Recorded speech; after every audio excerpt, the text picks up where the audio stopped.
Alors, shalom ouvracha à tous ceux qui suivent la yeshiva de Natraim. Alors, mes attention à faire un Dvar Torah sur la paracha de Vayishev.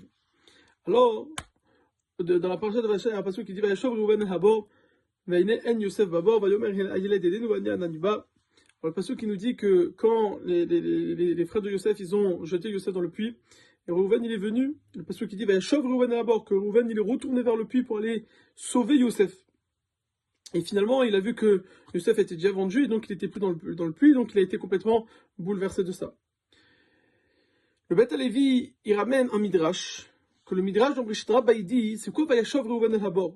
Il y a écrit dans le passage que Reuven est retourné vers le puits. Le midrash, il demande, il dit, c'est quoi le pshat? Ça veut dire qu'il est revenu. Ça veut dire qu'il était dans un endroit, il est revenu.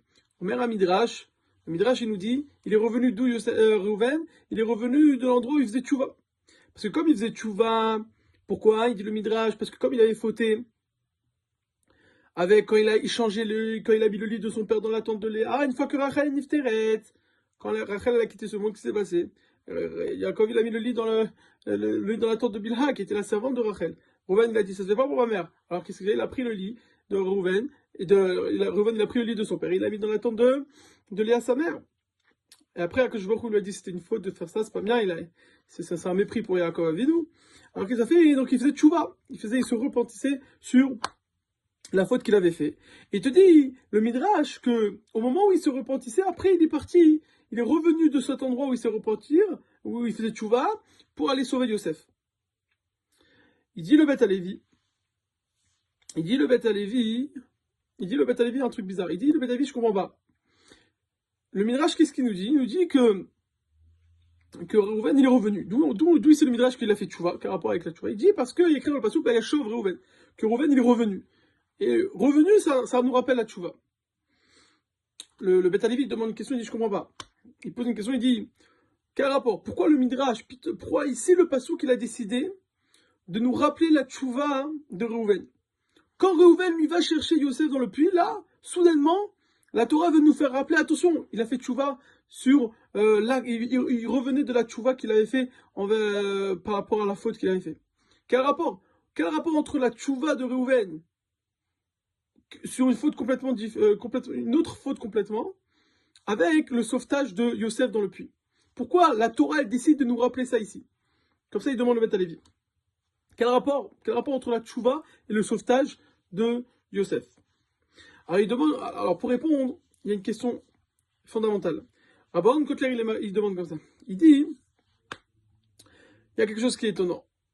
On voit que Léa, quand elle a nommé Reuven, son fils, Rachid nous explique c'est quoi la signification du mot Reuven. C'est que regardez mon fils. Alors Reuven, regardez mon fils. Qu'est-ce qu'il veut dire? Rachid explique, c'est quoi l'explication? Rachid explique que c'est quoi Reuven? C'est que Léa l'a dit, regardez la différence entre Reuven et Esav. Reuven, Esav, lui, il a vendu la proie, il a vendu le droit d'aînesse. Et même s'il a vendu, il était quand même makpid sur Yaakov, il a détesté quand même, et il n'était pas d'accord que finalement il avait le droit d'aînesse, il lui en voulait, etc. Bien que il lui a vendu. Alors que Reuven, on lui a pris la prora. On sait que Yaakov, il lui a pris la prora, il l'a donné à Yosef, qu'on lui a pris contre son gré, et que quand même, non seulement il n'a pas détesté Yosef, mais il a voulu le sauver. Alors Léa, elle a fait une louange sur Reuven, que Reuven, regardez comment ça dit, qu'on lui a pris la prora et non seulement rien, et il a quand même sauvé Yosef. Alors, Rabban Koller, il demande, il dit, alors, Bémet, il faut comprendre pourquoi Reuven il a voulu plus sauver Yosef. Comment ça se fait c'est quoi la différence entre Reuven et les autres frères? Les autres frères, ils avaient beaucoup moins de raisons de détester Yosef. Parce qu'ils n'avaient même pas le droit de laisse. Aval, Reuven, lui, qui était le premier-né, et que Yosef lui a pris sa place, donc il avait beaucoup plus de raisons de détester Yosef. Et quand même, on voit quoi? Que Reuven, c'est lui celui qui a voulu sauver Reuven. Reuven a voulu sauver Yosef. Et ses frères n'en ont pas voulu. C'est quoi la différence entre Reuven et Yosef? Entre Reuven et les autres frères? C'est quoi la différence? Pourquoi Reuven il a voulu plus sauver? Il dit, Rabban Kotler, c'est pour ça qu'il dit, Rabban Kotler comme ça. Il dit que, parce qu'il y avait, c'est quoi la raison pour laquelle les tribus ont voulu vendre Yosef? Ils ont voulu tuer Yosef parce qu'ils ont dit que c'est quelqu'un de Rodef, quelqu'un qui veut nous porter préjudice. Pourquoi? Parce que nous, parce que les frères de Yosef, ils croyaient, ils pensaient que Yosef il allait prendre le rôle de père du Ham Israël. Ils pensaient que ça serait un peu le successeur de Yaakov dans les Havot. Et donc, ils ont dit quoi? C'est lui qui va être à la tête. Alors, bien sûr, c'est en spiritualité, bien sûr. Mais il dit, c'est lui qui va être à la tête de tout le clan Israël. Et nous, non. Alors, ils ont dit, il veut nous prendre en place, il veut nous enlever du mérite. On veut pas. À cause de ça, donc, il faut le tuer. Ah, Reuven, il a dit, vous avez compris comment, hein? Vous avez compris que dans le rêve, Yosef, il sera plus grand que vous. Pourquoi? Parce qu'il va vous prendre une place et que ça va être le seul et vous n'allez pas être à la tête du peuple du clan Israël. Reuven, non, il a bien compris le rêve. C'est pas que Yosef, il va être le seul. Yosef, il est plus grand, pourquoi? Parce qu'il va nous aider à être. Ça veut dire quoi, il nous va nous aider? Parce que pendant les années de famine, nous, on n'aura pas à manger.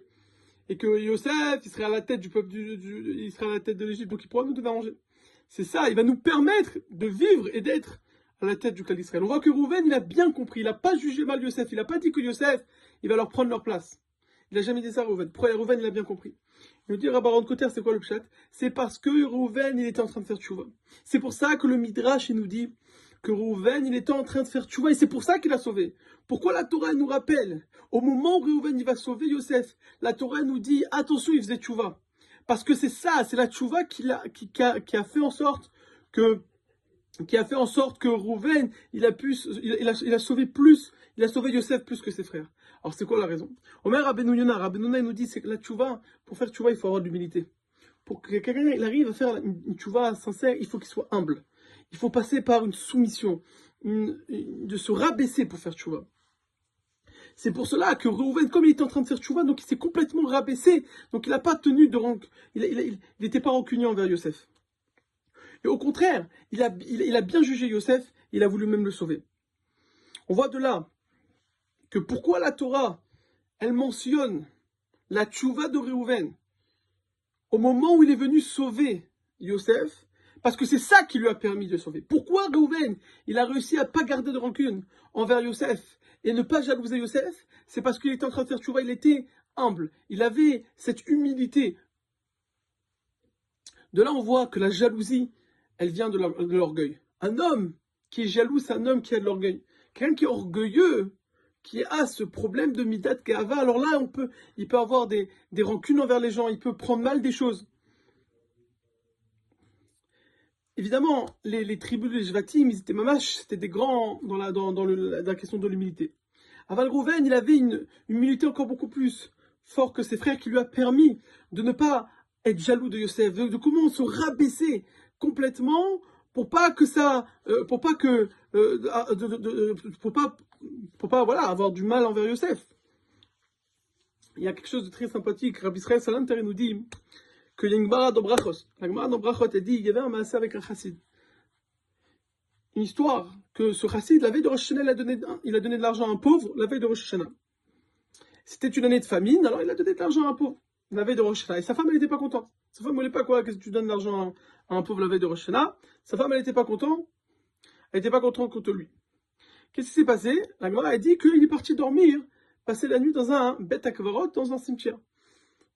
Rabbi Israël Salanter, il demande, il dit, je comprends pas, c'est quoi l'explication de la Gemara? Sa femme, elle n'était pas contente, quand il est parti dormir au cimetière, quel rapport? Il nous dit Rabbi Israël Salanter, parce qu'il a compris quelque chose. Et du coup, ma femme, parce qu'il a voulu se remettre en question. Sa femme, qu'est-ce qu'il a? Sa femme, elle n'était pas contente. Lui, qu'est-ce qu'il a? Il a senti, je suis pas content contre ma femme. Il a senti de la rancune, il a dit, il a de la kpeda. Il était makpid, il était pointilleux sur sa femme. Il dit, je ressens un sentiment de prendre en considération ce qu'elle m'a dit. Ou, ça veut dire que j'ai pas assez travaillé la mida de la nava, la mida de l'humilité. Alors je vais aller dormir au cimetière pour travailler cette mida de l'humilité. Abraham Vologinaire, il nous dit, dans le Sefer Ruach Chaim, il y a écrit dans la Mishnah que un des miracles qu'il y avait au Beth Amikdash, il y a écrit dans la Mishnah dans Avot que au Beth Amikdash, quand on était debout, on se sentait serré. Mais quand on se prosternait, on se sentait large. C'était un miracle. Il nous dit, après, le général, un pshat, mamash, très très beau. Il nous dit, c'est quoi l'allusion que Akadosh Baruch Hu veut nous faire passer dans ce miracle? C'est que quand on est debout, quand on est en position d'orgueil, comme ça, on est là, on veut prendre notre place, alors là, tout de suite, on se sent serré. Parce que tout de suite, on sent que plein de choses nous dérangent. On est tout le temps, on sent qu'on n'est pas à l'aise. Pourquoi? On sent que lui nous fait du mal, etc. Quand on est debout, on a moins de place pour nous-mêmes, parce qu'on cherche l'orgueil. Mais quand on se prosterne, qu'on est mishtachavé, qu'on s'abaisse, alors là, pitom, on voit que plus rien nous dérange, on est beaucoup plus libre et beaucoup plus à l'aise. C'est ça l'idée. Quelqu'un qui a de l'orgueil, alors tout de suite, tout ce qui est autour de lui, tout de suite, il va être makpid sur ça, il va en vouloir à lui, etc., etc., et tout va lui paraître très très dur dans la vie. C'est pour cela que on a dit que Léa, elle a nommé Reuven, parce qu'elle a voulu montrer que Reuven, elle était beaucoup plus... elle voulait louer Reuven par rapport à Esav, parce qu'encore une fois, c'est lié à ça. Reuven, il avait cette mida de Hanava, cette mida d'humilité, qui lui a permis de ne pas haïr Yosef, de ne pas avoir de la jalousie envers Yosef. Cette humilité que Reuven a exprimée, c'est ça qui lui a permis de bien juger Yosef. Alors que, on voit dans plusieurs endroits que Esav, c'était mamash, un bal gaïvé. C'était quelqu'un qui avait beaucoup d'orgueil. Et c'est ça, cet orgueil-là, qui lui a pas permis, bien qu'il a vendu, il a toujours gardé rancune envers Yaakov, il a toujours détesté Yaakov, il a toujours voulu porter préjudice envers Yaakov.